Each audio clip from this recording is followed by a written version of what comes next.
तो एनसीबी ने उन सभी बातों को सिरे से खारिज कर दिया जिसमें आज तक कहा जाता रहा है कि कानून बिकाऊ है, पैसे और पावर के आगे न्याय की कोई कीमत नहीं है। मगर आर्यन खान के मामले में मुंबई सेशंस कोर्ट और एनसीबी ने एक बार फिर से साबित कर दिया कि कानून ना तो कभी बिकाऊ था और ना ही कभी होगा, क्योंकि शाहरुख खान जैसा अरबपति आदमी जिसके पास पैसा और पावर दोनों हैं, मगर फिर भी शाहरुख खान के बेटे को जेल से बाहर निकालने की तमाम कोशिशें धरी की धरी रह गईं। चौथी बार शाहरुख खान को बड़ा झटका लगा और आर्यन खान की जमानत याचिका एक बार फिर से अटक गई। आर्यन खान को 14 अक्टूबर को भी जमानत नहीं मिली और अब कम से कम 20 अक्टूबर तक आर्यन को तो जेल में ही रहना पड़ेगा। तो कैसे कोर्ट में शाहरुख के वकीलों के आगे भारी पड़ गई एनसीबी की दलीलें और कैसे एनसीबी ने शाहरुख के लाडले के एक एक गुनाह कोर्ट में गिनवा दिए, आपको बताते हैं सब। आप भी वीडियो को शेयर करें और कमेंट भी करें। तो 14 अक्टूबर को तय माना जा रहा था कि आर्यन खान को किसी भी कीमत पर बेल मिल जाएगी और आर्यन जेल से बाहर आ जाएगा। खबरें तो ये भी आ रही थी कि शाहरुख खान के बंगले मन्नत में आर्यन खान के ग्रैंड वेलकम की तैयारी चल रही है, मगर कोर्ट के फैसले ने सभी तैयारी और सभी अटकलों को सिरे से खारिज कर दिया। 14 अक्टूबर की सुबह से ही मुंबई के सेशंस कोर्ट के बाहर खूब गहमा-गहमी थी। एनसीबी के आला अधिकारी पहुंचे तो दूसरी तरफ से सतीश मान शिंदे की टीम भी कोर्ट में भारी भरकम फाइलों के साथ पहुंची। शाहरुख खान की मैनेजर पूजा ददलानी भी कोर्ट के बाहर अफरा तफरी में नजर आई। सबको लग रहा था कि आर्यन को आज जमानत मिल जाएगी, मगर ऐसा बिल्कुल भी नहीं हुआ। आर्यन ही क्या, अरबाज मर्चेंट और मुनमुन धामेचा को भी कोर्ट ने बेल नहीं दी और इन तीनों को ही 20 अक्टूबर तक जेल में रहना पड़ेगा। तो यहाँ पर आपको बताते हैं कि कैसे एनसीबी की दलीलों के आगे सतीश मान शिंदे की टीम पानी भरते हुए नजर आई। तो सुनवाई शुरू होते ही आर्यन के वकील सतीश मान शिंदे की टीम के एडवोकेट अमित देसाई ने आर्यन को पूरी तरह बेगुनाह बताया और दलील दी कि आज की यंग जनरेशन की इंग्लिश काफी अलग होती है और आर्यन तो विदेश में पढ़ा हुआ है। तो जांच एजेंसी को आर्यन की बातचीत के तरीके पर संदेह हुआ, जबकि आर्यन के पास से कुछ भी बरामद नहीं हुआ। आर्यन को बेकार ही जेल में रखा जा रहा है। आर्यन के वकील ने यह भी कहा कि आर्यन बहुत रेप्यूटेड परिवार से बिलोंग करता है, उसके पास बेशुमार पैसा है, ऐसे में वो क्यों ड्रग का काम करेगा। आर्यन के वकील ने यहाँ पर जोर देते हुए कहा कि एनसीबी आर्यन पर बेफिजूल के आरोप लगा रही है कि आर्यन के कनेक्शन इंटरनेशनल ड्रग तस्करी से जुड़े हैं, जबकि आर्यन को ऐसा कुछ भी करने की जरूरत ही नहीं है। अब इसके बाद एनसीबी की तरफ से पेश हुए सरकारी वकील ने कोर्ट में अपना पक्ष रखा और कहा कि कोई जरूरी नहीं है कि किसी के पास ड्रग बरामद हो वो तभी आरोपी है, कोई जरूरी नहीं है कि किसी के पास चाकू बरामद हो तो वो तभी उसने कत्ल किया है। हमारे पास कई ऐसे सबूत मौजूद हैं जिससे साफ होता है कि आर्यन कई सालों से ड्रग ले रहा है, वो ड्रग का आदतन अपराधी है। एनसीबी के वकील ने कहा कि अगर आर्यन को बेल दे दी जाएगी तो वो अपने रुतबे के आधार पर सबूतों को नष्ट कर सकता है या फिर सबूतों में हेरफेर भी करवा सकता है। अब इसके बाद आर्यन के वकील ने अपनी दलील में कहा, ड्रग रेव पार्टी से जुड़े कोई भी मैसेजेस या चैट्स उपलब्ध ही नहीं है। एनसीबी बेबुनियाद कहानी बना रही है और हमारे क्लाइंट पर आरोप लगा रही है। आर्यन खान काफी लंबे समय से विदेश में रहे हैं, उन देशों में कई ऐसी चीजें वैध होती हैं।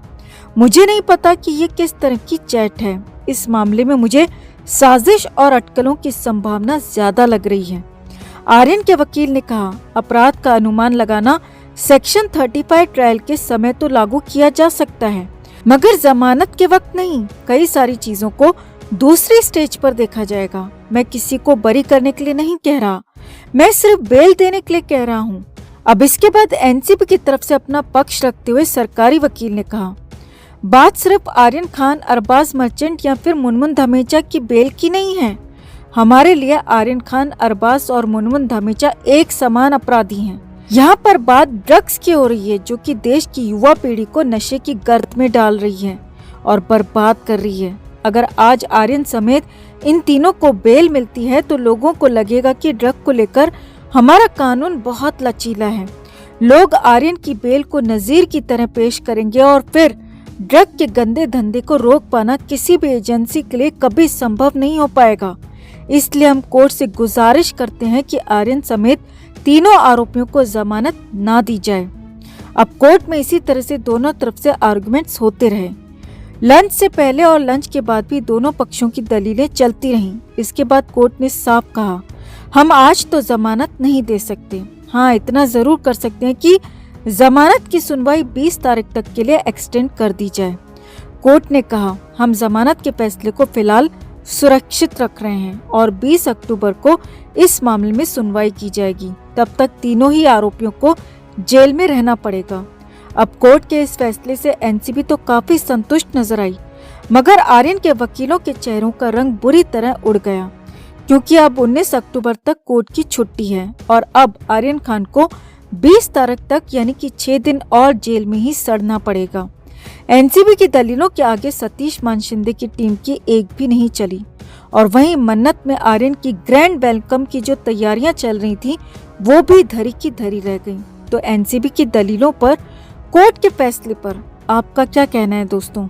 कमेंट में आप भी अपनी बात, अपनी राय जरूर रखें और वीडियो को लाइक और शेयर कर अपना प्यार और सपोर्ट भी जरूर दिखाएं। दोस्तों, आर्यन खान से जुड़े ड्रग्स केस में रोज नए नए खुलासे हो रहे हैं।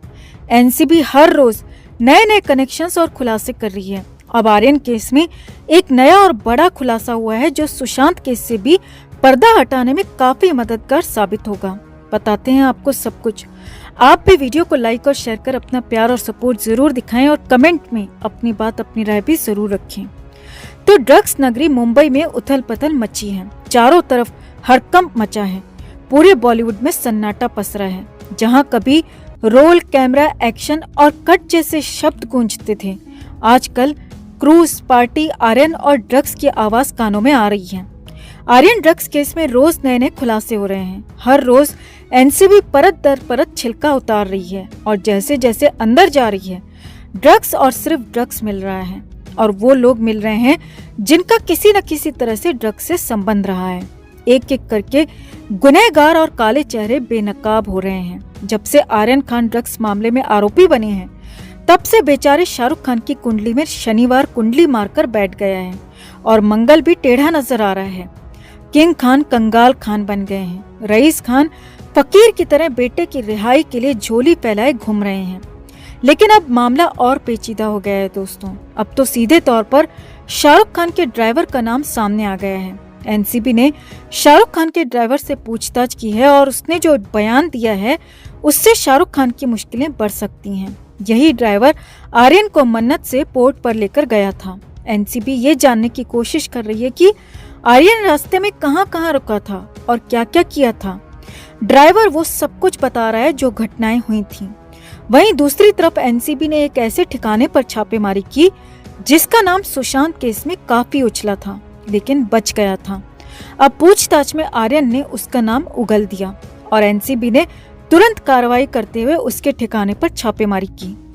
इस आरोपी का नाम है इम्तियाज खत्री। कहने को तो इम्तियाज खत्री एक बिल्डर है दोस्तों, लेकिन सच्चाई कुछ और है। इम्तियाज का नाम पहले भी ड्रग सप्लाई मामले में सामने आ चुका है और इसी ने अरबाज और आर्यन तक ड्रग सप्लाई की थी। इम्तियाज से भी एनसीबी ने पूछताछ की। इस मामले में एक बड़े नेता का नाम भी सामने आ रहा है और वो नेता हर बार अपने बयानों से एनसीबी को उकसा रहा है और ऐसे में एनसीबी और मुखर होकर आर्यन खान पर शिकंजा कस रही है। वो नेता है उद्धव सरकार में मंत्री एनसीपी नेता नवाब मलिक। नवाब मलिक ने एक बयान देकर और फजीहत करा दी। नवाब मलिक ने कहा कि एनसीबी बीजेपी के इशारे पर काम कर रही है।